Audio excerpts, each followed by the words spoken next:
Hello friends, मी Manisha, Marathi kitchen with मनीषामध्ये तुमचं खूप खूप मनापासून स्वागत आहे। तर आजच्या व्हिडिओमध्ये मी तुमच्यासाठी घेऊन आलेली आहे पेरूचं जाम। कारण मार्केटमध्ये आता भरपूर प्रमाणात पेरू अवेलेबल आहेत, तर त्यामुळेच मी हे पेरूचं जाम ही रेसिपी तुमच्यासाठी घेऊन आलेली आहे। कारण बरेचसे मुलं जे आहे पेरू खात नाही, पण पेरू आपल्या आरोग्यासाठी खूप खूप चांगला असतो, हेल्दी असतो।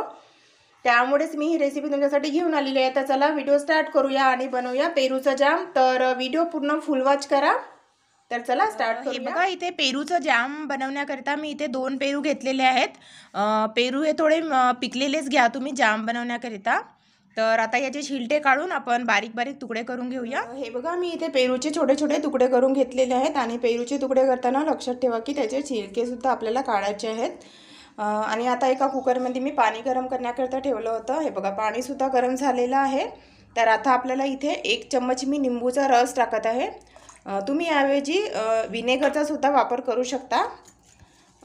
आणि आता यामध्ये 2 तेजपत्ते आपल्याला टाकायचे आहेत।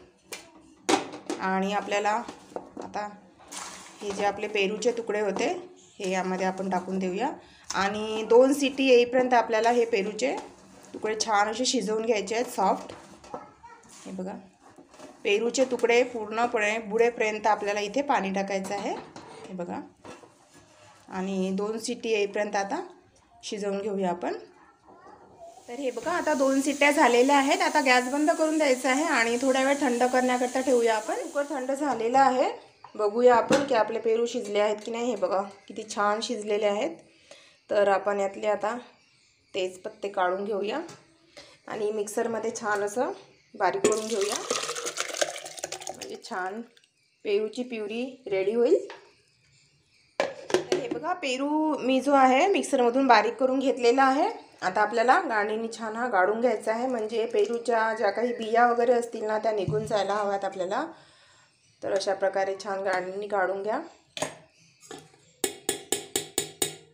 हे बघा, असं छान आपल्याला स्मूथ प्युरी मिळायला हवी। हे बघा, यामध्ये आपल्याला एकही सीड पेरूची नको आहे। अशा प्रकारे छान असं गाळून घ्या। हा जाम खायला खूपच टेस्टी वाटतो आणि हा जाम तुम्ही एअरटाईट कंटेनरमध्ये भरून ठेवल्यास 2 ते 3 महिने अगदी छान राहतो। म्हणजे घाई गडबडीच्या वेळेस जर तुम्हाला मुलांना टिफिनमध्ये द्यायला काही सुचत नसेल तर तुम्ही पोळीसोबत सुद्धा हा देऊ शकता, किंवा पराठ्यासोबत, किंवा साध्या ब्रेडला लावून सुद्धा हा जाम तुम्ही देऊ शकता। आणि जे मुलं पेरू वगैरे खात नाही ते सुद्धा मुलं आवडीने खातील, इतका टेस्टी होतो।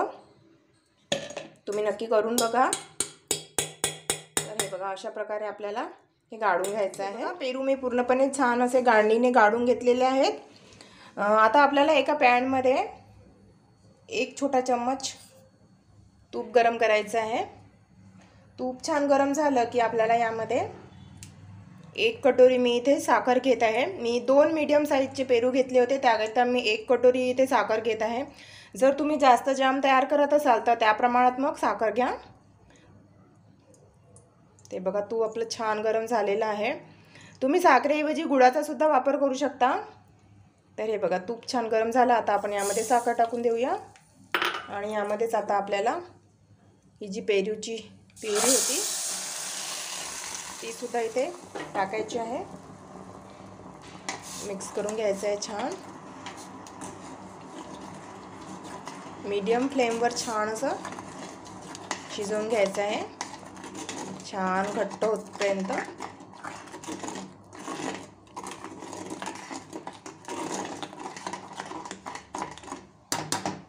यामध्ये आता आपल्याला हे बघा जायफळ आहे, हे जायफळ पावडर, हे पूर्णपणे ऑप्शनल आहे। जर तुम्हाला आवडत नसल्यास तुम्ही स्किपसुद्धा करू शकता। आणि अर्धा छोटा चम्मच ही विलायची पावडर आहे। आणि मी इथे 4 लवंग घेत आहे। तर आपल्याला हे सर्व छान असं मिक्स करून घ्यायचं आहे आणि छान असं घट्ट होईपर्यंत शिजवून घ्यायचं आहे। अगदी झटपट तयार होतो हा जाम, आणि एकदा बनवून ठेवा आणि महिने खा। आता हिवाळ्यामध्ये छान असे पेरू मार्केटमध्ये आले आहेत, त्यामुळे असे जाम तुम्ही तयार करून ठेवा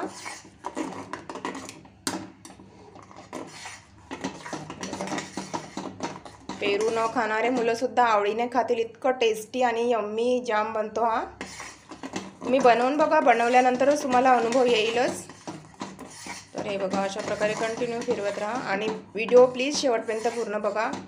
आणि जर कोणी माझ्या चॅनलवर नवीन असेल तर प्लीज असे नवनवीन आणि हेल्दी टेस्टी रेसिपी बघण्याकरिता माझ्या चॅनलला सबस्क्राईब करा आणि बघत राहा माझा channel Marathi kitchen with Manisha.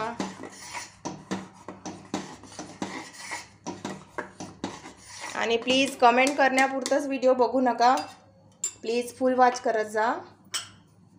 कारण काय होतं की फक्त कमेंट करण्यापुरतं बघतात व्हिडिओ आणि मग बंद करून देतात. तर तसं प्लीज करू नका, पूर्ण फुल वॉच केल्यानंतरच कमेंट्स करा, लाईक करा. तर हे बघा छान अशी उकळी येत आहे आपल्या जॅमला. छान असं दाटसर होईपर्यंत आपल्याला शिजवायचं आहे, म्हणजे जॅमचं टेक्स्चर येईपर्यंत. आणि काचेच्या बरणीमध्ये भरून ठेवायचं आहे हे जॅम.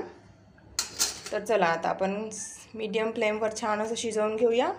कंटिन्यू फिरवत राहायचं आहे, नाहीतर तुम्ही गॅसवर ठेवून द्याल आणि इकडे तिकडे चाल तर बस जॅम जळून जाईल खालून. तर हे बघा अशी छान उकळी आलेली आहे. मीडियम फ्लेमवर आपण छान असं शिजवून घेतलेलं आहे. बघा वरती अशी छान अशी साय आली पाहिजे. आपल्याला हे जॅम तयार करण्याकरिता कमीत कमी 10 ते 15 मिनिट तरी लागणारच. छान असं घट्ट होईपर्यंत कंटिन्यू फिरवत राहायचं आहे. जसं जसं घट्ट होत जाईल तसं तसं याचा कलरसुद्धा थोडा थोडा चेंज होत जाणार आहे. हे बघा आणखी आपल्याला कमीत कमी 10 तरी मिनिट याला छान शिजवून घ्यायचं आहे. तर हे बघा आपलं पेरूचं जाम एकदम रेडी झालेलं आहे. हे बघा किती मस्त छान टेक्स्चर आलेलं आहे याला. इतकं छान घट्ट झालं पाहिजे आपलं पेरूचं जाम. तर आता एकदम रेडी आहे आपलं जाम. आता गॅस बंद करून द्यायचा आहे आणि आपण थोडं थंड करण्याकरता ठेवूया. त्यानंतर आपण काचेच्या बॉटलमध्ये छान असं भरून ठेवूया.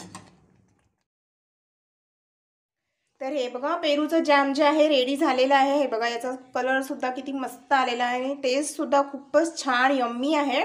तर तुम्ही नक्की करून बघा. आणि जर तुम्हाला हा माझा व्हिडिओ आणि हे पेरूचं जॅमची रेसिपी जर आवडली असेल तर लाईक करा, सबस्क्राईब करा. आणि जर नवीन असाल तर फुल वॉच करूनच सबस्क्राईब करा. तर माझा व्हिडिओ बघितल्याबद्दल खूप खूप धन्यवाद. तर भेटूया नेक्स्ट व्हिडिओमध्ये. तेव्हापर्यंत take care, bye bye, have a nice day. आणि नक्की बनवून बघा हे पेरूचं जॅम आणि बघत राहा माझं channel Marathi kitchen with Manisha. Bye bye.